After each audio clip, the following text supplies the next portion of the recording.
സ്നേഹമുള്ളവരെയും നടപടിയുടെ പുസ്തകത്തിലെ 2-ാമത്തെ അധ്യായത്തിലെ 43-ാമത്തെ തിരുവചനവും 4-ാമത്തെ അധ്യായത്തിലെ 32 തുടങ്ങി 37 വരെയുള്ള തിരുവചനങ്ങളും ഒരുപക്ഷെ ക്രൈസ്തവ കുടുംബങ്ങൾ വിശുദ്ധിയിലേക്കുള്ള പ്രയാണം എങ്ങനെയാണ് നിർവഹിക്കേണ്ടത് എന്ന് നമ്മളെ പഠിപ്പിക്കുന്ന വചനഭാഗങ്ങളാണ്. കുടുംബങ്ങളുടെ വിശുദ്ധീകരണം എങ്ങനെ സാധിക്കും? കുടുംബങ്ങളുടെ തീർത്ഥാടനത്തിലെ കുടുംബങ്ങൾ വിശുദ്ധിയുടെ പടവുകൾ ചവിട്ടിക്കയറാനായിട്ട് പാലിക്കേണ്ട ചില പ്രായോഗിക മാർഗങ്ങളെക്കുറിച്ചുള്ള ആദിമ ക്രൈസ്തവരുടെ നിലപാടുകളാണത്. ആദിമ ക്രൈസ്തവ കുടുംബങ്ങളുടെ വിശുദ്ധിയുടെ പ്രായോഗികമായിട്ടുള്ള പരിശീലനം, എങ്ങനെയാണ് അവർ വിശുദ്ധിയിലേക്ക് വളർന്നത് എന്ന് നമ്മെ ഓർമ്മപ്പെടുത്തുന്ന വചനഭാഗങ്ങളാണ്. അവിടെ 5 കാര്യങ്ങൾ പറയുന്നുണ്ട്. ഒരുപക്ഷെ ഈ വിശുദ്ധിയിലേക്ക് വളരാനായിട്ട് എനിക്കും നിങ്ങൾക്കും അത് സഹായകമാകണം. അവിടെ പറയുന്നത് അവർക്ക് കൂട്ടായ്മയുണ്ടായിരുന്നു. ഒന്നാമത്തെ കാര്യം, വിശുദ്ധിയിലേക്കുള്ള നമ്മുടെ പ്രയാണത്തിലെ ആദ്യ ചുവടുവെപ്പ് കൂട്ടായ്മയാണ്. ഒരു ഹൃദയവും ഒരാത്മാവും. അവർക്ക് കൂട്ടായ്മയുണ്ടായിരുന്നു.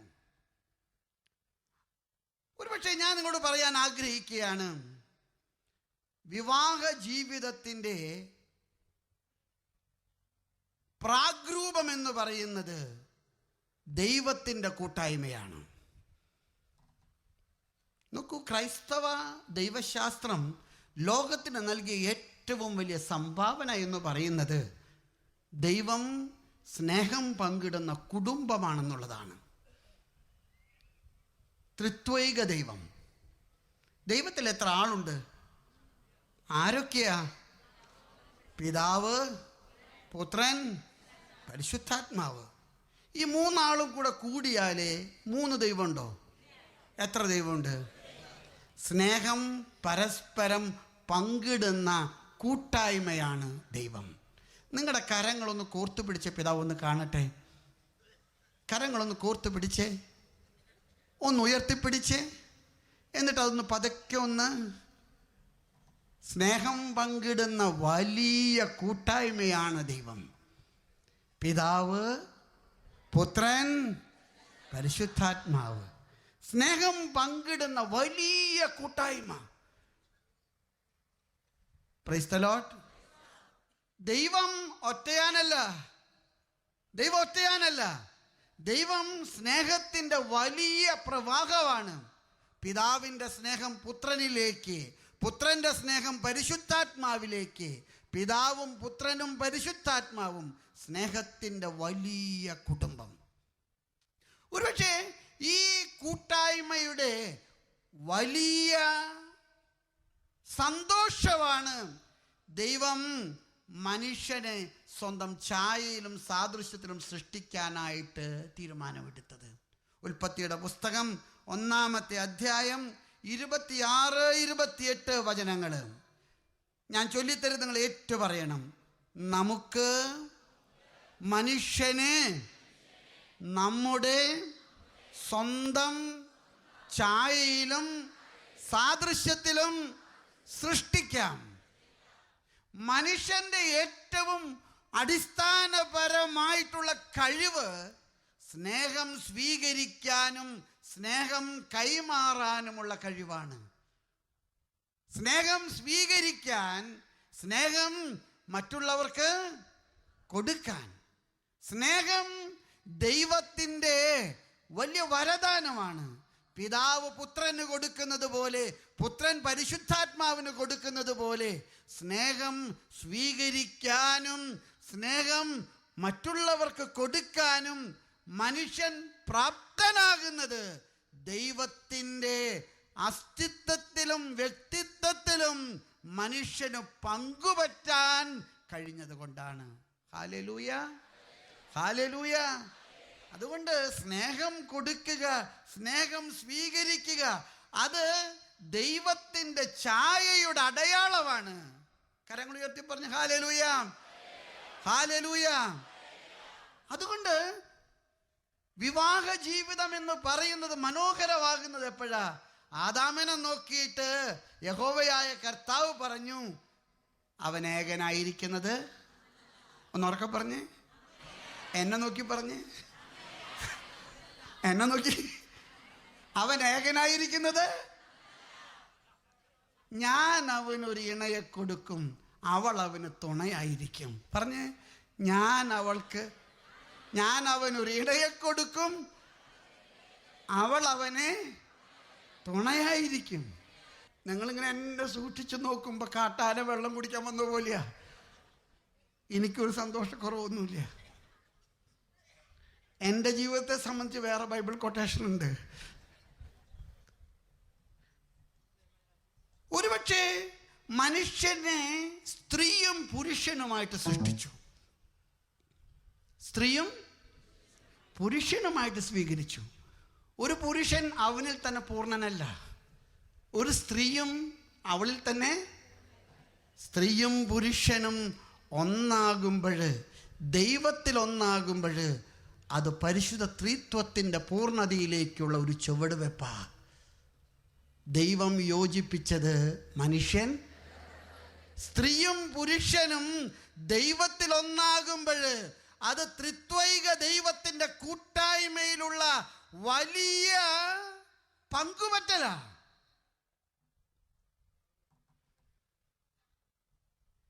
ഈ സമ്മതം ചോദിക്കുന്ന കർമ്മത്തിലെ ചോദിക്കുന്ന ഒരു ചോദ്യമുണ്ട്. ജോസഫേ, സഭയുടെ നിയമവും ചട്ടവും അനുസരിച്ചിട്ട് മേരിയെ നിന്റെ ഭാര്യയായിട്ട് നീ സ്വീകരിക്കുന്നോ?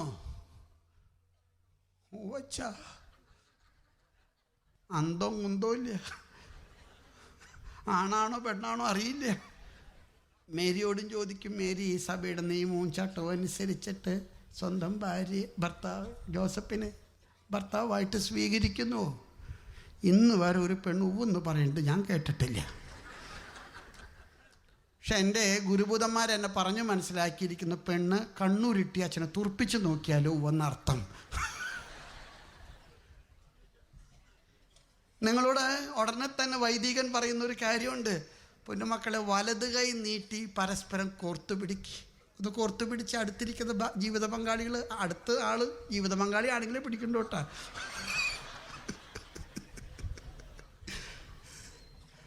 ഒന്ന് ഉയർത്തിപ്പിടിച്ച് ഈ കൂട്ടിപ്പിടിച്ച കരങ്ങളുടെ മുകളില് വൈദികൻ തൻ്റെ വലതുകരം നീട്ടിയിട്ട് ചൊല്ലുന്നൊരു പ്രാർത്ഥനയുണ്ട്.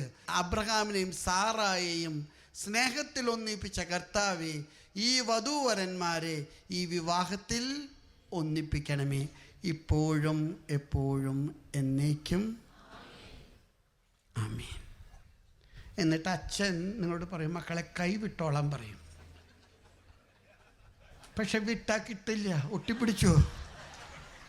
അപ്പൊ അച്ഛൻ പറയുന്ന ഒരു സംഗതി ഉണ്ട്, ഒരു വചനച്ച ഉടനെ തന്നെ പറയും, ദൈവം യോജിപ്പിച്ചത്. ഭാര്യ ഭർത്തൃ കൂട്ടായ്മ, അത് എനിക്ക് തോന്നുന്നു, ഞാൻ കൂടെ പറയാൻ ആഗ്രഹിക്കുക, അത് ത്രിത്വൈക ദൈവത്തിന്റെ കൂട്ടായ്മയിലുള്ള പങ്കാളിത്തമാണ്. ഭാര്യയും ഭർത്താവും ദൈവത്തിന്റെ സ്നേഹത്തില് ഒന്നാകുന്നതാണ് കുടുംബം. അതുകൊണ്ട് ഭാര്യയും ഭർത്താവും തമ്മിലുള്ള സ്നേഹത്തിന്റെ കൈമാറ്റം വിശുദ്ധിയുടെ പടവ് ചവിട്ടിക്കയറാനുള്ള മാർഗമാണ്. ഈ ഹൃദയത്തിന്റെ ഒന്നിപ്പ്, ഈ ഹൃദയത്തിന്റെ ഐക്യം, അത് ദൈവത്തിന്റെ സ്നേഹത്തിന്റെ കൂട്ടായ്മയുടെ സ്വീകരണത്തിനും കൈമാറ്റത്തിനുമുള്ള വലിയ ദൈവിക പദ്ധതിയാണ്. അതുകൊണ്ട് നിങ്ങൾ മറക്കരുത്. ഞാൻ ഈ അടുത്തൊരു നോവൽ വായിച്ചു. ഒരു കട്ടിലിൽ കിടക്കുന്ന ഭാര്യയും ഭർത്താവും ഇന്ത്യയും പാകിസ്ഥാനുമാണ്. അതിർത്തികളിൽ ഇടയ്ക്ക് വെടിയൊച്ച കേൾക്കണില്ലേ? ഭാര്യ മിസൈൽ അയക്കണം, ഭർത്താവ് തോക്കെടുത്ത് വെടിവെക്കണം, ഗോലാൻ കുന്നുകളുടെ യുദ്ധം നടക്കുക.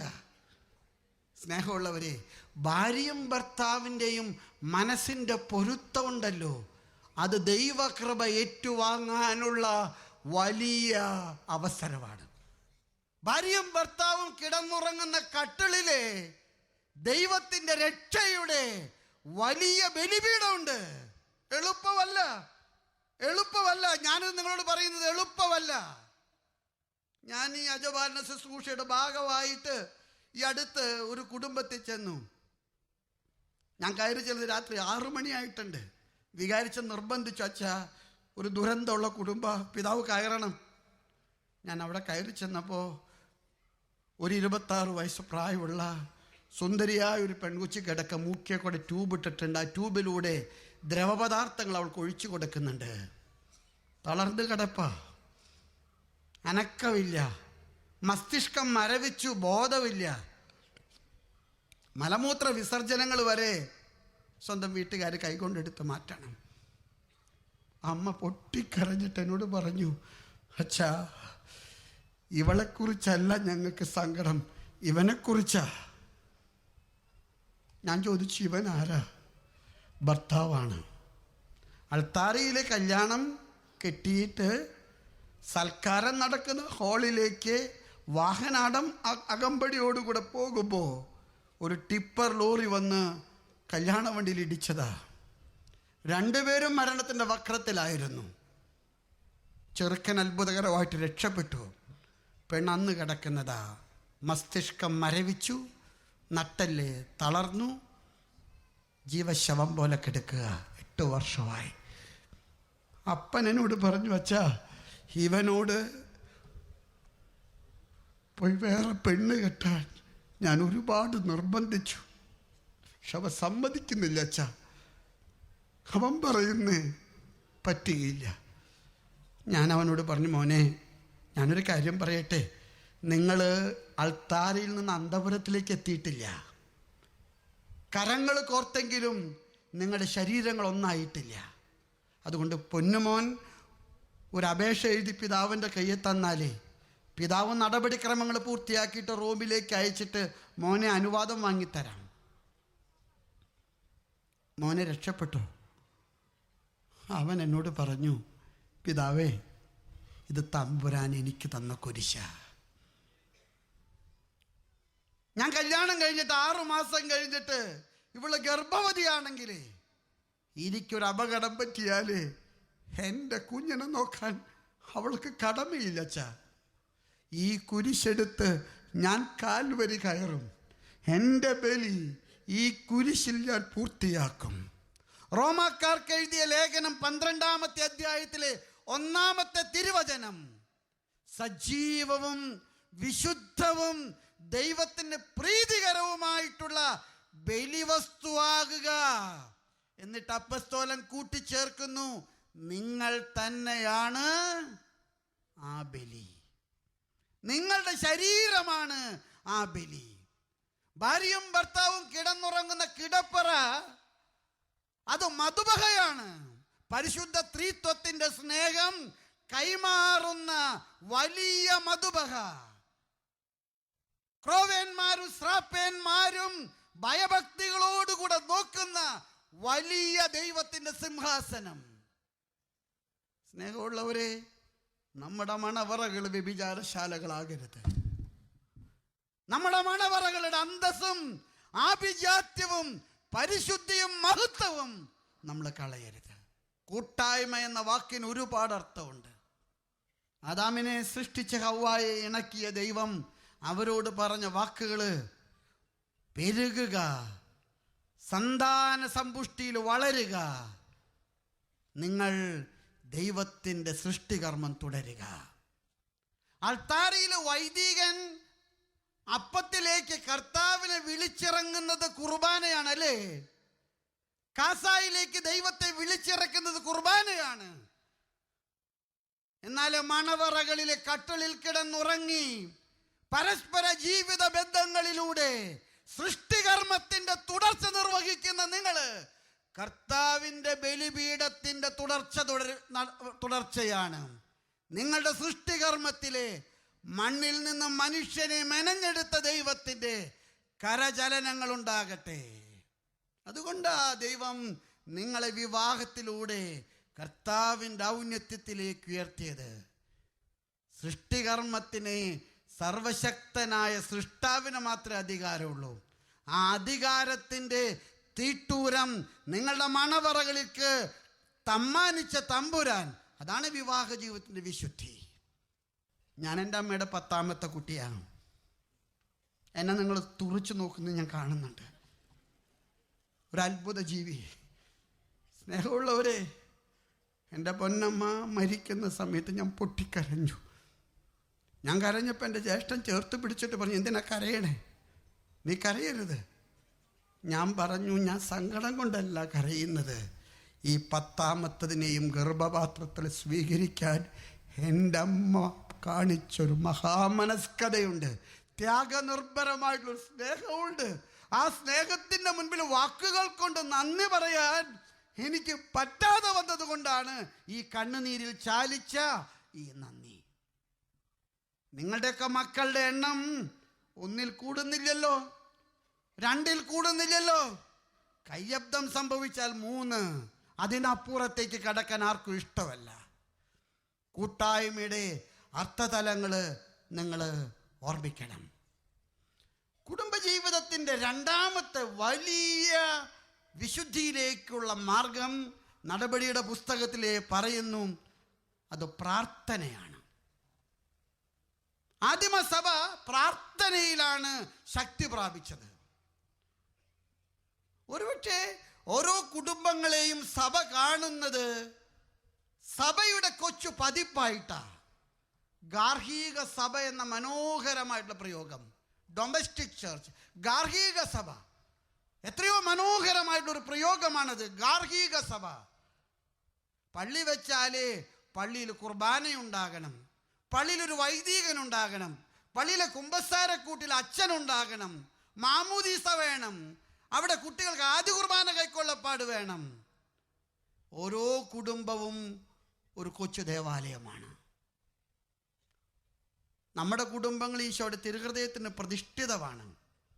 പള്ളിക്കൂദാശയ്ക്ക് പകരമാണ് ഭവനക്കൂദാശ. ഈശോയുടെ തിരുഹൃദയത്തിന് ആ കുടുംബത്തെ പ്രതിഷ്ഠിക്കുന്നു. നമ്മുടെ കുടുംബ പ്രാർത്ഥനകൾ, നമ്മുടെ കുടുംബത്തിലെ തപക്രിയകൾ, നോമ്പ്, നമസ്കാരം, ഇവിടെയൊക്കെ ധാരാളം വിശുദ്ധിയുടെ സാധ്യതകളുണ്ട്. ഇന്ന് ഞാനും നിങ്ങളൊക്കെ നമ്മുടെ കുടുംബത്തിൻ്റെ പ്രാർത്ഥനാ ജീവിതത്തിൻ്റെ മേഖലകൾ പരിശോധിക്കുന്ന നല്ലതാ. പ്രാർത്ഥനാ ജീവിതം നമുക്ക് നഷ്ടപ്പെട്ടു പോകുന്നു. ഇന്ന് കുടുംബജീവിതം അലങ്കോലപ്പെടാനുള്ള അടിസ്ഥാനപരമായിട്ടുള്ളൊരു കാരണം പ്രാർത്ഥനാ ജീവിതത്തോട് കാണിക്കുന്ന ആലസ്യമാണ്. പ്രാർത്ഥിക്കുന്ന കുടുംബങ്ങളുടെ എണ്ണം കുറഞ്ഞു പോകുന്നു. യോഹന്നാന്റെ സുവിശേഷം 15-ാമത്തെ അധ്യായം, ഞാൻ മുന്തിരിച്ചെടിയാണ്, നിങ്ങൾ ശാഖകളാണ്, നിങ്ങൾ ചേർന്ന് നിൽക്കുക, ധാരാളം ഫലം പുറപ്പെടുത്തും, ധാരാളം ഫലം പുറപ്പെടുത്തും. ഈ അടുത്ത് ഒരു കുടുംബ വഴക്കിന് മധ്യസ്ഥനായിട്ട് ഞാൻ ഇരിക്കുന്ന സമയത്ത് ഭാര്യയും ഭർത്താവും തമ്മിലുള്ള വഴക്കാണ്. ചെറുക്കൻ്റെ അമ്മ എന്നോട് പറഞ്ഞൊരു വാചകമുണ്ട്, അതെൻ്റെ മനസ്സിൽ ഞാൻ കുറിച്ച് വെച്ചു. അമ്മ എന്നോട് പറഞ്ഞു, ചേർച്ചയില്ലെങ്കിൽ പിതാവേ ചോർച്ചയുണ്ടാകും, ചേർച്ചയില്ലെങ്കിൽ ചോർച്ചയുണ്ടാകും. യോഹന്നാന്റെ സുവിശേഷത്തിലെ 15, ഞാൻ മുന്തിരിച്ചെടിയും നിങ്ങൾ ശാഖകളുമാണ്, ചേർന്ന് നിൽക്കുക, ധാരാളം ഫലം പുറപ്പെടുത്തും. നമ്മുടെ കുടുംബങ്ങളിലെ വഴക്കുകളുടെയൊക്കെ ആദ്യ കാരണം എന്താണെന്ന് ചോദിച്ചാൽ ദൈവത്തെ കൈവിട്ടതാണ്. നമ്മുടെ കുടുംബങ്ങളിൽ നോമ്പുണ്ടോ? നമ്മുടെ കുടുംബങ്ങളിൽ നമസ്കാരങ്ങളുണ്ടോ? നമ്മുടെ കുടുംബങ്ങളിൽ പ്രായശ്ചിത്തമുണ്ടോ? എൻ്റെ വീട്ടിൽ പോലും 25 നോയമ്പിന് ഞാൻ ചെന്നപ്പോൾ എൻ്റെ ചേട്ടനോട് ചോദിച്ചു, നിനക്ക് നോമ്പുണ്ടോ? ഞാൻ പറഞ്ഞു, എൻ്റെ അമ്മയുടെ ഫോട്ടോത്തിലേക്ക് നോക്കിയിട്ട്, തള്ള അവിടെ ഇരിക്കുന്നുണ്ട് കേട്ടാ, ഇറങ്ങി വന്ന് കരണക്കുറ്റിക്ക് അടി കൊടുക്കും. 50 നോയമ്പുണ്ടോ? എല്ലാം 10 പരിഷ്കാരാ, എല്ലാം പഠിച്ച് പാസ്സായി. ഇന്ന് നോമ്പില്ല, ഇന്ന് നമസ്കാരങ്ങളില്ല. നമ്മുടെ കുടുംബങ്ങളിൽ നിന്ന് പ്രാർത്ഥനയുടെ അന്തരീക്ഷം വിട്ടുപോകുന്നു. ഞാനിപ്പോഴോർക്കുന്നുണ്ട്, 5:30 മണിക്ക് പള്ളിയിൽ മണി കൊട്ടിയ തള്ളയാ ആദ്യത്തെ വെടി പൊട്ടിച്ചു. അമ്പലത്തിൽ പൊട്ടിക്കണ പോലെ ഒരു അലറലുണ്ട്, ഏക്കടാ ഏറ്റില്ലെങ്കിൽ പിന്നെ അടിയാണ്. അപ്പോൾ ചാടി എഴുന്നേറ്റു, കുളിച്ചു, പള്ളിയെ പോയി, കുർബാന കണ്ടു, തിരിച്ചു വന്നു. 12 മണിയാകുമ്പോൾ കൊന്ത നമസ്കാരം ചൊല്ലി. എന്തുമാത്രം ചിട്ടകളായിരുന്നു. നമ്മുടെ കുടുംബങ്ങൾ പ്രാർത്ഥനയുടെ ഭവനങ്ങളായിരുന്നു. പ്രാർത്ഥന നഷ്ടപ്പെട്ടാലേ നമ്മുടെ കുടുംബങ്ങളുടെ ചോർച്ച ഒരിക്കലും അവസാനിക്കില്ല. ചേർച്ചയില്ലെങ്കിൽ ചോർച്ച ഉറപ്പാണ്. ഒരുപക്ഷെ നമ്മുടെ കുടുംബങ്ങളുടെ മൂന്നാമത്തെ വലിയ വിശുദ്ധിയിലേക്കുള്ള ഒരു നിയോഗം അത് സഭയുടെ പ്രബോധനങ്ങളോടുള്ള അടുപ്പമാണ്. സഭയുടെ പ്രബോധനങ്ങളോടുള്ള അടുപ്പം, പാരമ്പര്യങ്ങളോടും വിശുദ്ധ ഗ്രന്ഥത്തോടുള്ള നമ്മുടെ അടുപ്പം, വചനബദ്ധിതമായിട്ടുള്ള ജീവിതം. കർത്താവിൻ്റെ അമ്മ അവൻ്റെ വചനം കേൾക്കാൻ വന്നു എന്ന് പറയുന്നുണ്ട് അല്ലേ? കർത്താവ് പ്രസംഗിച്ചു കഴിഞ്ഞപ്പോൾ ഒരു സ്ത്രീ പറഞ്ഞു, ഇതാ നിന്റെ അമ്മ നിന്നെ കാത്ത് നിൽക്കുന്നു, ഇതാ നിന്റെ അമ്മ നിന്നെ കാത്തു നിൽക്കുന്നു. ഈശോ ഉടനെ തന്നെ സ്വരമുയർത്തി പറഞ്ഞു, ആരാണ് എൻ്റെ അമ്മ, ആരാണ് എൻ്റെ സഹോദരങ്ങൾ? ദൈവത്തിൻ്റെ വചനം കേൾക്കുകയും അതനുസരിച്ച് ജീവിക്കുകയും ചെയ്യുന്നവരാരോ അവരാണ് എൻ്റെ അമ്മ, അവരാണ് എൻ്റെ സഹോദരങ്ങൾ. സഭയുടെ പ്രബോധനങ്ങളിലുള്ള ഉറച്ച വിശ്വാസം, സഭയുടെ പാരമ്പര്യങ്ങള്, സഭയുടെ പ്രബോധനങ്ങള്. നമ്മുടെ കരിസ്മാറ്റിക് പ്രസ്ഥാനത്തെക്കുറിച്ച് കത്തോലിക്ക മെത്രാന്മാർക്കുള്ള ഏറ്റവും വലിയ ആശങ്ക എന്താണെന്ന് നിങ്ങൾക്കറിയാമോ? നമ്മുടെ കരിസ്മാറ്റിക് പ്രസ്ഥാനം ഒരു പക്ഷേ പന്തക്കുസ്ത വിഭാഗങ്ങളിലേക്ക് ആളുകളെ ക്രയവിക്രയം ചെയ്യാൻ കാരണമാകുന്നു. ഞാനൊരു കാര്യം നിങ്ങളോട് പറയട്ടെ, സഭയുടെ പ്രബോധനങ്ങൾക്ക് അത് ദൈവരാജ്യത്തിന്റെ തീട്ടൂരമാണ്, അത് നഷ്ടപ്പെടുത്തരുത്. ഈ മീനിച്ചിലാറ് അതിൻ്റെ തീരം വിട്ട് കരകവിഞ്ഞാല് അത് വെള്ളപ്പൊക്കമാണ്. സഭയുടെ ഓരങ്ങൾ വിട്ട് സഭയുടെ മക്കള് വെള്ളപ്പൊക്കത്തിൽ ഒഴുകിയാല് അത് സുനാമിയാണ്. സഭയുടെ പ്രബോധനങ്ങൾ, വിശുദ്ധ പാരമ്പര്യങ്ങള്, സഭയുടെ കൗദാശികമായിട്ടുള്ള നിലപാടുകൾ, കുംഭസാരത്തിലെ, വിശുദ്ധ കുർബാനയിലെ, വിശുദ്ധ മാമോദീസായിലെ, അവിടെയൊക്കെയുള്ള നമ്മുടെ പ്രബോധനങ്ങള്, സഭയുടെ പിതാക്കന്മാർ നൽകുന്ന നിർദ്ദേശങ്ങള്, അതൊക്കെ പാലിക്കാനുള്ള ഉത്തരവാദിത്തം, സഭയുടെ തറവാടിത്തം, സഭയുടെ പാരമ്പര്യങ്ങളിലുള്ള കൂറും വിശ്വസ്തതയുമാണ്. ഞാനൊരു കാര്യം നിങ്ങളോട് പറയാൻ ആഗ്രഹിക്കുന്നു. ഈ സഭയുടെ പ്രബോധനങ്ങൾ അന്വേഷിക്കാൻ നിങ്ങൾ പരിശ്രമിക്കണം. വിശുദ്ധ ഗ്രന്ഥം വായിക്കാൻ, വിശുദ്ധ ഗ്രന്ഥം വ്യാഖ്യാനിക്കാൻ, വിശുദ്ധ ഗ്രന്ഥം പ്രാർത്ഥനാപൂർവം പരിചിന്തനം ചെയ്യാൻ നമുക്ക് കഴിയട്ടെ. ഈ പാരമ്പര്യങ്ങളെ ചോദ്യം ചെയ്യുന്ന സെക്റ്റുകളെ അവരോട് ഉത്തരം പറയാൻ തക്ക വിധത്തില് പ്രാപ്തിയുള്ളവരായിട്ട് നമ്മൾ വളരണം. അവരൊക്കെ പറയുന്ന പല നിർദ്ദേശങ്ങള്, പല ജൽപ്പനങ്ങള്, അതിനൊന്നും സഭയുടെ പാരമ്പര്യത്തിലോ വിശുദ്ധ ഗ്രന്ഥത്തിലോ അടിസ്ഥാനമില്ലെന്നുള്ള തിരിച്ചറിവ്, ആ തിരിച്ചറിവ് നമുക്കുണ്ടാകണം. വ്യാജ പ്രവാചകന്മാരുടെ വാക്ക് കേട്ട് കർത്താവിൻ്റെ രാജ്യം വിട്ട് നിങ്ങൾ പൈശാചികമായിട്ടുള്ള ബന്ധനങ്ങളിലേക്ക്, രാജ്യങ്ങളിലേക്ക് യാത്ര ചെയ്യരുത്. നാലാമതായിട്ട്, വിശുദ്ധി പ്രാപിക്കാനായിട്ട് ആദിമ ക്രൈസ്തവർക്കുണ്ടായിരുന്ന മനോഹരമായിട്ടൊരു മാധ്യമമായിരുന്നു അപ്പം മുറിക്കൽ ശുശ്രൂഷ. പരിശുദ്ധ കുർബാനയിലുള്ള കർത്താവിൻ്റെ സാന്നിധ്യം, അപ്പം മുറിക്കൽ ശുശ്രൂഷ. സ്നേഹമുള്ളവരെ, പരിശുദ്ധ കുർബാനയിലെ പങ്കെടുക്കാനുള്ള നിങ്ങളുടെ ഉത്തരവാദിത്വം, പരിശുദ്ധ കുർബാനയോടുള്ള നിങ്ങളുടെ അടുപ്പം. ആദ്യമ ക്രൈസ്തവരെ വിശ്വാസം സൂക്ഷിച്ചിരുന്നത് പരിശുദ്ധ കുർബാനയിലുള്ള അവരുടെ അടയാളം മാത്രമല്ല, ജീവിതത്തിൻ്റെ അടയാളങ്ങളാ. ഞാൻ ഈ അടുത്ത ദിവസങ്ങളിലെ ഒരു ഇടവകയിൽ ഇടയ സന്ദർശനത്തിന് പോയപ്പോൾ ഒരു കുടുംബത്തിൽ കയറി ചെന്നു. അയാൾ തളർന്നു കിടക്കുക, ഒരു വടി പിടിച്ചാൽ എഴുന്നേറ്റ് ഇങ്ങനെ ഇരിക്കാം, അദ്ദേഹത്തിന് നടക്കാൻ പറ്റില്ല. അദ്ദേഹത്തിൻ്റെ ഭാര്യ, രണ്ടുപേരും ഒരു 55-60 വയസ്സ് പ്രായമുണ്ട്. ഈ സ്ത്രീ വന്നിട്ട് വളരെ സ്നേഹത്തോടു കൂടെ എന്നെ സൽക്കരിച്ചപ്പോൾ ഞാൻ വെറുതെ എൻ്റെ സ്നേഹം കരകവിഞ്ഞൊഴുകിയിട്ടൊരു ചോദ്യം ചോദിച്ചു, നിനക്ക് എത്ര മക്കളുണ്ട്? ആ ചോദ്യം ചോദിച്ചതും സ്ത്രീ അലമുറയിട്ട് ഓളിയിട്ട് കരഞ്ഞതോരും വെച്ചായിരുന്നു. എൻ്റെ കയ്യിൽ നിന്ന് തെറ്റി വീണ ഒരു ചോദ്യം പോലെ എനിക്ക് തോന്നി. ഉടനെ തന്നെ പെണ്ണിനെ വിളിച്ചിട്ട് അയാൾ പറഞ്ഞു, നിങ്ങൾ വന്നേടി. പൊട്ടിപ്പെണ്ണ് കരയാൻ നിൽക്കുക. എന്നിട്ട് അയാൾ എന്നോടൊരു കാര്യം പറഞ്ഞു, പിതാവേ, ഞങ്ങൾക്ക് മക്കളില്ല. ഞാൻ പറഞ്ഞു, അറിയാണ്ട് ചോദിച്ചതാ. ഇപ്പം ഞാൻ പഠിച്ചു വരിക. ഓരോ സ്ഥലത്ത് ചെന്നിട്ട് ബോധമില്ലാണ്ട് ഒരു വിവരക്കേട് പറയരുത്, സൂക്ഷിച്ചു പറയണം. ഞാനൊരു പാവമായതുകൊണ്ട് പെട്ടെന്ന് ബെല്ലും ബ്രേക്കൊന്നുമില്ല ഒക്കെ പറയും.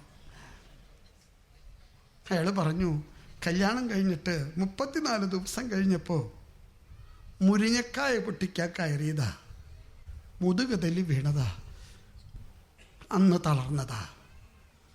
പിന്നെ ഞങ്ങൾക്ക് ഭാര്യ ഭർത്തൃബന്ധം പുലർത്താൻ കഴിഞ്ഞിട്ടില്ല, ഞങ്ങൾക്ക് മക്കളില്ല. അവൾക്ക് ദുഃഖമുണ്ട്, എനിക്ക് അവളെക്കാൾ വലിയ ദുഃഖമുണ്ട്. എന്നിട്ട് ഭാര്യയെ വിളിച്ചിട്ട് പറഞ്ഞു, നീ ഇങ്ങ് വന്നേടി. അവൾ അടുത്ത് ചെന്നപ്പോൾ അയാൾ വലതുകരം ചേർത്ത് അവളെ നെഞ്ചോട് ചേർത്ത് പിടിച്ചിട്ട് പറഞ്ഞു, നീ എൻ്റെ കൊച്ചല്ലടി, ഞാൻ നിൻ്റെ കൊച്ചല്ലേ, നമ്മൾ രണ്ടുപേരും പരസ്പരം കുട്ടികളല്ലേ. അയാൾ എന്നോട് പറഞ്ഞു, മാസത്തിലൊരിക്കൽ പള്ളിയിൽ അച്ഛൻ ഇവിടെ കുർബാന കൊണ്ടുവന്ന് തരും. അവൾ പോയി പള്ളിയിലെ കുർബാന കാണുന്നുണ്ട് അച്ഛൻ. എൻ്റെ ബലി ഈ കട്ടിളിലെ ഞാനും ഇവളും തമ്മിലുള്ള കൂട്ടായ്മയിലാണ്. അച്ഛൻ പള്ളിയിൽ കാസ എടുക്കുമ്പോൾ ഞാൻ എൻ്റെ ഭാര്യയുടെ കരം പിടിച്ചിട്ട് കർത്താവിനോട് പറയും, എൻ്റെ ഈ ജീവിത ബലി സ്വീകരിക്കണേ. ഭാര്യയും ഭർത്താവും ജീവിതത്തിലെ പരസ്പരം പൊരുത്തപ്പെടാൻ, മക്കളെ പോറ്റാൻ, കുടുംബം നിലനിർത്താൻ ചെയ്യുന്ന ത്യാഗങ്ങളുടെ ബലിയർപ്പണമുണ്ടല്ലോ, അത് കുർബാനയാണ്. ആ കുർബാനയിലാണ് നിങ്ങളുടെ വിശുദ്ധി ഇരിക്കുന്നത്. 10 മക്കളെ പോറ്റാൻ എൻ്റെ പാവപ്പെട്ട അമ്മ നടത്തിയ പോരാട്ടം എൻ്റെ കൺമുൻപിലുണ്ട്. ഞാൻ ജനിച്ച് 1.5 വയസ്സായപ്പോൾ എൻ്റെ അപ്പം മരിച്ചുപോയി. എൻ്റെ മൂത്ത ജ്യേഷ്ഠന് 17 വയസ്സ്, എനിക്ക് 1.5 വയസ്സ്. പെസഹ വ്യാഴാഴ്ച ആരാധനയ്ക്ക് തിരികത്തിച്ച പോലെ ഞങ്ങളുടെ വീട്ടിലെ കുട്ടികള്. വലിയ തിരി, പിന്നെ കുറച്ചുകൂടെ ചെറുത്, പിന്നെ കുറച്ചുകൂടെ ചെറുത്, ഒടുവിൽ കുട്ടിത്തിരി. ഈ 10 എണ്ണത്തിനെ പോറ്റാൻ എൻ്റെ പാവപ്പെട്ട അമ്മ കുടുംബത്തിൻ്റെ കുലീനത്തം കളയാതെ, തറവാടിത്തം വിൽക്കാതെ ഈ 10 എണ്ണത്തിനെ പോറ്റാൻ നടത്തിയ പോരാട്ടം ഉണ്ടല്ലോ, ആ പോരാട്ടമാണ് കാൽവരിയിലെ ബലിയുടെ തുടർച്ച. ഞാനും നിങ്ങളിത് മനസ്സിലാക്കണം.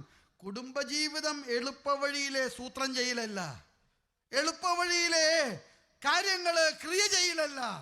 കർത്താവിൻ്റെ വഴികളിലൂടെ, കർത്താവിൻ്റെ കൽപ്പനകൾ പോലെ ഭാര്യാഭർത്തൃ ബന്ധവും കുടുംബവും കുടുംബങ്ങളിലെ മക്കളെയും പോറ്റി വളർത്താൻ നടത്തുന്ന പാടുപീടകളാ.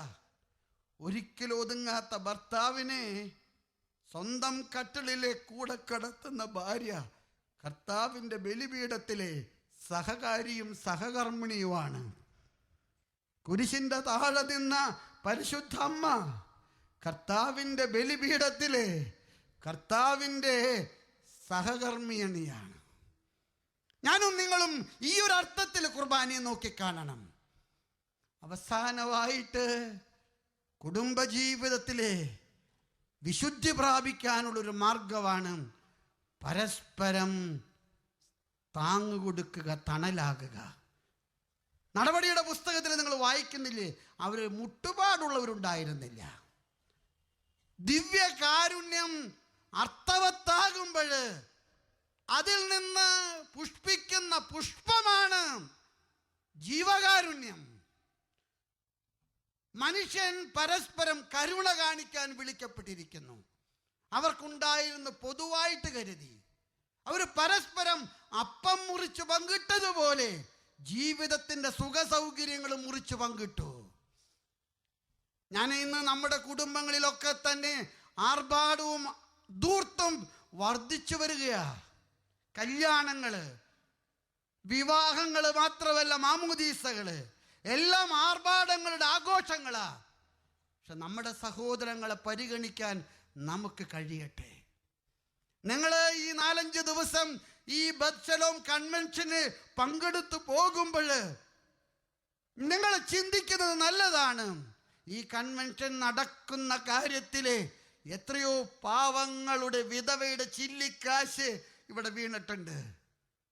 ഈ കൺവെൻഷൻ ഒരു വിജയമാകുന്നത് ധാരാളം പാവപ്പെട്ട മനുഷ്യരുടെ ജീവിത സൗകര്യങ്ങള് പരിമിതപ്പെടുത്തിക്കൊണ്ട് തമ്പുരാന്റെ മഹത്വത്തിന്, തമ്പുരാന്റെ ജനത്തിന് നൽകിയ വലിയ കാണിക്കകളാണ്. ഞാനും നിങ്ങളിത് മറക്കരുത്. നമ്മുടെ കുടുംബങ്ങള് പരസ്നേഹത്തിൻ്റെ വലിയ പാഠശാലകളാകണം. നമ്മുടെ മക്കൾ കണ്ടു പഠിക്കട്ടെ, നമ്മുടെ മക്കൾ കണ്ട് വളരട്ടെ. പരിശുദ്ധമ്മ ഈശോയെ വളർത്തിയതിനെ കുറിച്ച് ലൂക്കാ സുവിശേഷകൻ 2 പറയുന്നുണ്ട്, അവസാനം പറയുന്നുണ്ട്, അവൻ പ്രായത്തിൽ വളർന്നു, അവൻ ജ്ഞാനത്തിൽ വളർന്നു, അവൻ ദൈവത്തിൻ്റെയും മനുഷ്യരുടെയും പ്രീതിയിൽ വളർന്നു. മറ്റുള്ളവരെ പരിഗണിക്കാൻ പഠിപ്പിക്കുക മക്കളെ, മറ്റുള്ളവരെ സഹായിക്കാൻ മക്കളെ പഠിപ്പിക്കുക. അത്തരത്തിൽ നമ്മുടെ കുടുംബങ്ങൾ വിശുദ്ധിയുടെ മാർഗങ്ങളിലേക്ക് വളരട്ടെ. ഞാനും നിങ്ങളും നല്ല സമറായക്കാരൻ്റെ കഥ വായിക്കണം. വഴിയിൽ വീണ് കിടന്നവനെ അന്യനായിട്ട് കരുതാത്തവൻ, അന്നുവരെ ഒറ്റയ്ക്ക് സഞ്ചരിച്ചിരുന്ന കഴുതപ്പുറത്ത് മറ്റൊരാൾക്ക് കൂടെ സ്ഥലമുണ്ടെന്ന് തിരിച്ചറിഞ്ഞവൻ. ഈ ബത്ശലോം കൺവെൻഷന് വന്ന കുടുംബങ്ങളെ മുഴുവൻ, പാലാ രൂപതയിലെ കുടുംബങ്ങള് അവരുടെ വീടുകളിൽ സ്വീകരിച്ചപ്പോ നിങ്ങളിൽ നിന്ന് അവരൊന്നും പ്രതീക്ഷിച്ചിട്ടല്ല, കർത്താവിൻ്റെ കരുണയുടെ കരം അവരുടെ കരങ്ങളിലൂടെ തുടരാൻ വേണ്ടിയിട്ടാ. അതുകൊണ്ട് ഞാനും നിങ്ങളും ഈ പരസ്നേഹത്തിൻ്റെ വലിയ പ്രവർത്തികളിലൂടെ കുടുംബങ്ങളുടെ വിശുദ്ധിക്ക് വളമാകണം, വെള്ളമൊഴിക്കണം. കരിസ്മാറ്റിക് കുടുംബം കർത്താവിൻ്റെ നസ്രസിലെ കുടുംബത്തിൻ്റെ തുടർച്ച. കേരളത്തിലെ കരിസ്മാറ്റിക് സമൂഹത്തെക്കുറിച്ച് കത്തോലിക്ക സഭയ്ക്ക് അഭിമാനകരമായ വിധത്തിലുള്ള ഒരു ചരിത്ര നിയോഗം കുറിക്കാൻ ഈ ബത്ശലോം കൺവെൻഷൻ കാരണമാകണം.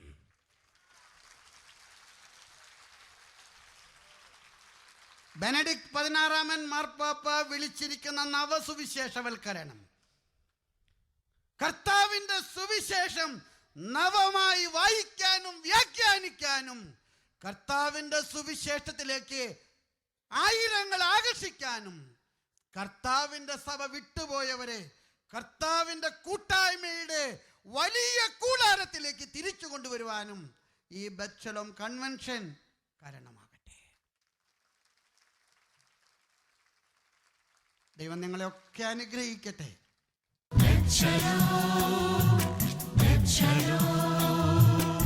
കരിസ്മാറ്റിക് നവീകരണ രംഗത്ത് വളരെ സജീവമായി പ്രവർത്തിക്കുന്ന ഒരു കുടുംബത്തെയാണ് നമ്മൾ പരിചയപ്പെടാൻ പോവുക. സജി ചേട്ടനും കുടുംബവുമാണ് ഇപ്പം നമ്മോടൊപ്പം ഉള്ളത്. ചേട്ടാ, എത്ര വർഷമായി നവീകരണ രംഗത്തിലെത്തിയിട്ട്? ഏതാണ്ട് 30 വർഷത്തോളം ആകുന്നു. 80-81 കാലഘട്ടത്താണ് ഞാൻ ആദ്യമായിട്ട് കരിസ്മാറ്റിക് നവീകരണത്തിലെത്തിയത്. അപ്പോൾ ഇന്ന് വരെയുള്ളൊരു ജീവിതത്തെ ഒന്ന് ഒരു 2 വാക്കിൽ പറഞ്ഞാൽ? അതിനുശേഷം 85-ൽ ജീസസ് യൂത്തിൽ സജീവമായി. അതിനുമുമ്പ് കരിസ്മാറ്റിക് യൂത്ത് മൂവ്മെൻറ്റ് എന്നുള്ള നിലയിൽ കോളേജുകളെല്ലാം ആക്റ്റീവായിരുന്നു. കഴിഞ്ഞ് 85-ൽ ആക്റ്റീവായി. പിന്നീട് ഒരു 90-ൽ കല്യാണം കഴിച്ചു. പിന്നീട് കുടുംബജീവിതമായിട്ട് ബന്ധപ്പെട്ട് കാര്യങ്ങൾ കരിസ്മാറ്റിക് നവീകരണമായിട്ട് ലോക്കലി ആക്റ്റീവ് ആയിരുന്നു. അടുത്ത ചോദ്യം ചേച്ചിയോടാണ്. ചേച്ചിയുടെ പേര്? ഷാരോൺ. നിങ്ങൾക്ക് എത്ര മക്കളാണ്? 3 മക്കളെ. അപ്പോൾ ചേട്ടൻ ഒരുപാട് പ്രവർത്തനങ്ങൾക്കൊക്കെ പുറത്തൊക്കെ പോകാറുണ്ട്, ശുശ്രൂഷകൾക്കൊക്കെ. അപ്പോൾ ഈ മക്കളെ മാനേജ് ചെയ്യാനും കുടുംബത്തിലെ കാര്യങ്ങൾ നോക്കാനും ഒക്കെ ചേച്ചിക്ക് നന്നായിട്ട് സാധിക്കാറുണ്ടോ? സാധിക്കാറുണ്ട്. ദൈവം എല്ലാ കാര്യങ്ങളിലും ഇടപെടുന്നത് നമുക്ക് കാണാൻ സാധിക്കും. പിന്നെ സഹിച്ചനും പ്രോഗ്രാമുകളും വീട്ടിലെ ഒരു പ്രോഗ്രാമിന് പോയാൽ പിന്നെ ഒരാഴ്ച വീട്ടിൽ നിന്നിട്ട് അടുത്ത പ്രോഗ്രാം സജീവമായിട്ട് തന്നെ വീട്ടിലുണ്ടാവും. ഉണ്ടാവും. ചേട്ടാ, നിങ്ങൾക്ക് എന്താണ് നിങ്ങളുടെ കുടുംബത്തിൽ കൃഷിയാണോ അതോ കൃഷിയാണ്? അപ്പോൾ ഈ കൃഷിയാകുമ്പോൾ ചേട്ടൻ എന്തായാലും കൃഷി കാര്യങ്ങളിലൊക്കെ ഇടപെട്ടേ പറ്റത്തുള്ളൂ.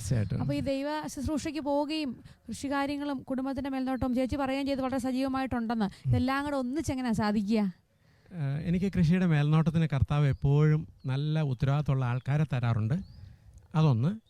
മറ്റൊന്ന്, എനിക്ക് പ്രയോറിറ്റി എനിക്ക് അറേഞ്ച് ചെയ്യാൻ പറ്റും. കൃഷി ആയതുകൊണ്ട് നമുക്ക് സുവിശേഷത്തിൻ്റെ സമയങ്ങളും ദിവസങ്ങളും ഒക്കെ അതനുസരിച്ച് ഞാൻ കൃഷിയുടെ കാര്യങ്ങൾ അഡ്ജസ്റ്റ് ചെയ്യാൻ പറ്റും. എനിക്ക് പിന്നെ കർത്താവ് എപ്പോഴും എനിക്ക് കൃഷിക്ക് ആവശ്യമായിട്ടുള്ള ഉത്തരവാദിത്തപ്പെട്ട മേൽനോട്ടക്കാരെ തന്നിട്ടുണ്ട്.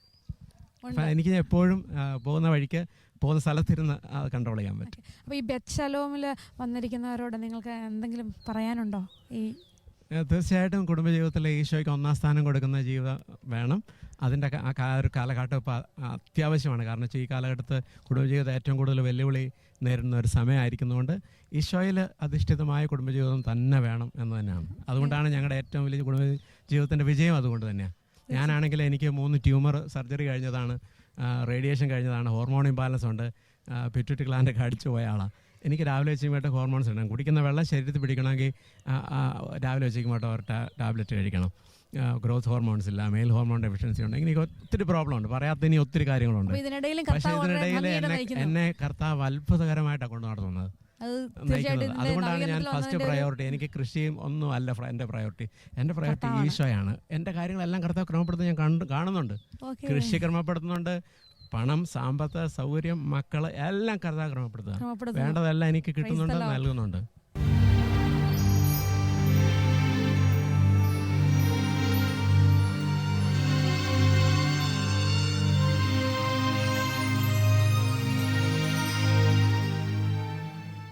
നമ്മൾ വീണ്ടും ഒരു തേസേ പ്രയർ അനുഭവത്തിലേക്ക് വരികയാണ്. നമ്മുടെ തിരക്കേറിയ ജീവിതത്തിൽ അല്പസമയം നിശബ്ദത കാത്തു സൂക്ഷിക്കുകയാണെങ്കിൽ ആ നിശബ്ദതയിൽ ദൈവത്തെ അനുഭവിക്കാൻ സാധിക്കും. അതാണ് തേസേ നമുക്ക് നൽകുന്ന സന്ദേശം.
രക്ഷ പ്രദാനം ചെയ്യണമേ.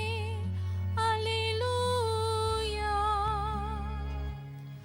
ഹല്ലേലൂയ, ഹല്ലേലൂയ, ഹല്ലേലൂയ, ഹല്ലേലൂയ. കർത്താവായ ദൈവം അരുളി ചെയ്യുന്നത് ഞാൻ കേൾക്കും. അവിടുന്ന് തൻ്റെ ജനത്തിന് സമാധാനമരുളും. ഹൃദയപൂർവം തന്നിലേക്ക് തിരിയുന്ന തൻ്റെ വിശുദ്ധർക്ക് തന്നെ. ഹല്ലേലൂയ, ഹല്ലേലൂയ, ഹല്ലേലൂയ, ഹല്ലേലൂയ, ഹല്ലേലൂയ. ഭൂമിയിൽ വിശ്വസ്തത മുളയെടുക്കും. നീതി ആകാശത്ത് നിന്ന് ഭൂമിയെ കടാക്ഷിക്കും. ഹല്ലേലൂയ, ഹല്ലേലൂയ, ഹല്ലേലൂയ, ഹല്ലേലൂയ, ഹല്ലേലൂയ. കർത്താവ് നന്മ പ്രദാനം ചെയ്യും. നമ്മുടെ ദേശം സമൃദ്ധമായി വിളവ് നൽകും. ഹല്ലേലൂയ, ഹല്ലേലൂയ, ഹല്ലേലൂയ, ഹല്ലേലൂയ, ഹല്ലേലൂയ. ഞാൻ നിങ്ങളോട് കൽപ്പിക്കുന്നത് നിങ്ങൾ ചെയ്യുന്നെങ്കിൽ നിങ്ങൾ എൻ്റെ സ്നേഹിതരാണ്. ഇനി ഞാൻ നിങ്ങളെ ദാസന്മാർ എന്ന് വിളിക്കുകയില്ല, കാരണം യജമാനൻ ചെയ്യുന്നത് എന്തെന്ന് ദാസൻ അറിയുന്നില്ല. എന്നാൽ ഞാൻ നിങ്ങളെ സ്നേഹിതന്മാരെന്ന് വിളിച്ചു. എന്തെന്നാൽ എൻ്റെ പിതാവിൽ നിന്ന് കേട്ടതെല്ലാം നിങ്ങളെ ഞാൻ അറിയിച്ചു. നിങ്ങൾ എന്നെ തിരഞ്ഞെടുക്കുകയല്ല, ഞാൻ നിങ്ങളെ തിരഞ്ഞെടുക്കുകയാണ് ചെയ്തത്. നിങ്ങൾ പോയി ഫലം പുറപ്പെടുവിക്കുന്നതിനും നിങ്ങളുടെ ഫലം നിലനിൽക്കുന്നതിനും വേണ്ടി ഞാൻ നിങ്ങളെ നിയോഗിച്ചിരിക്കുന്നു. തന്മൂലം നിങ്ങൾ എൻ്റെ നാമത്തിൽ പിതാവിനോട് ചോദിക്കുന്നത് എന്തും അവിടുന്ന് നിങ്ങൾക്ക് നൽകും. ഞാൻ നിങ്ങളോട് കൽപ്പിക്കുന്നു, പരസ്പരം സ്നേഹിക്കുവിൻ.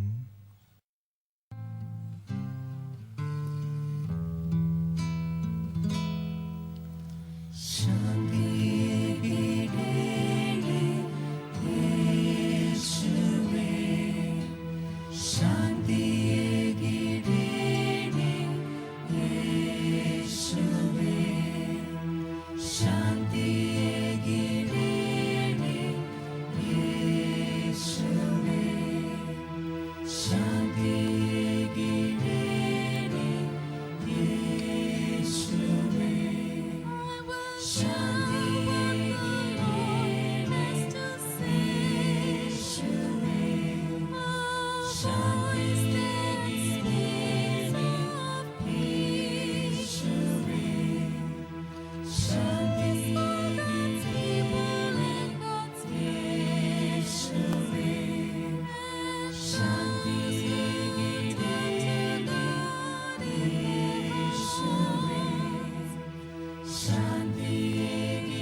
വിശ്വാസത്തിൽ ഞങ്ങളെ നിലനിർത്തണമേ.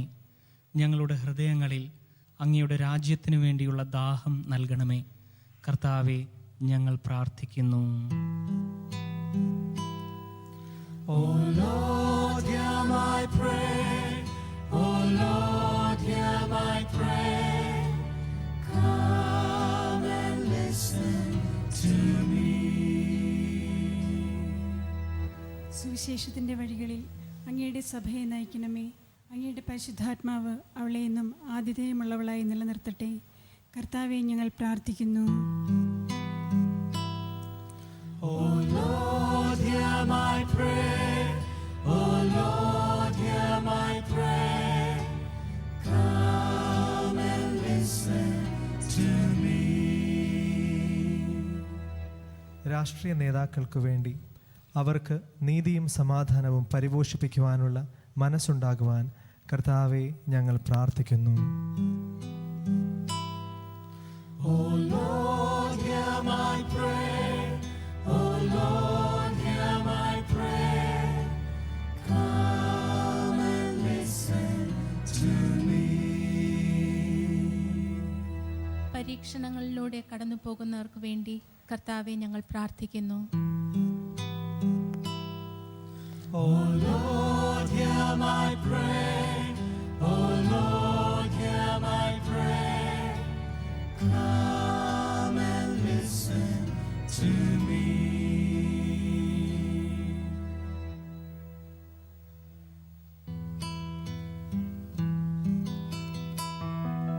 സ്വർഗ്ഗത്തിൽ വാഴും ഞങ്ങൾ തൻ താത, നിൻ നാമം പൂജിതമായിടേണം. വരണം നിൻ രാജ്യം സ്വർഗ്ഗത്തിലെ പോൽ നിന്നുള്ളം പാരിലുമായിടേണം. അന്നന്നു വേണ്ടുന്നോരാഹാരമെന്നും ഞങ്ങൾക്കു നൽകുമാറായിടേണം. അന്യതൻ ദ്രോഹം ഞങ്ങൾ ക്ഷമിക്കുമ്പോൾ ഞങ്ങൾ തൻ ദ്രോഹവും നീ ക്ഷമിക്കാം. പാപപരീക്ഷയിൽ ഉൾപ്പെടുത്താതെ തിന്മയിൽ നിന്നു നീ കാത്തിടേണം.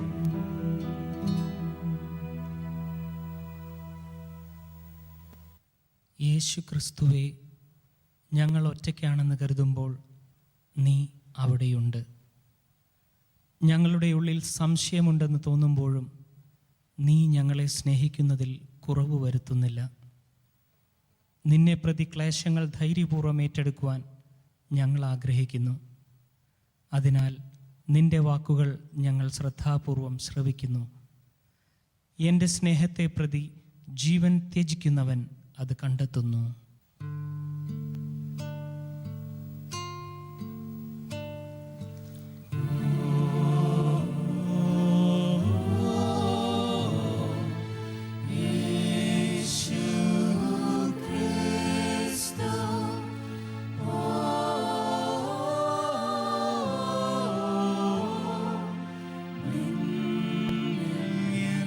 ആശ്രയം. Oh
മധുരമല്ലോ കുടുംബം ദൈവസ്നേഹ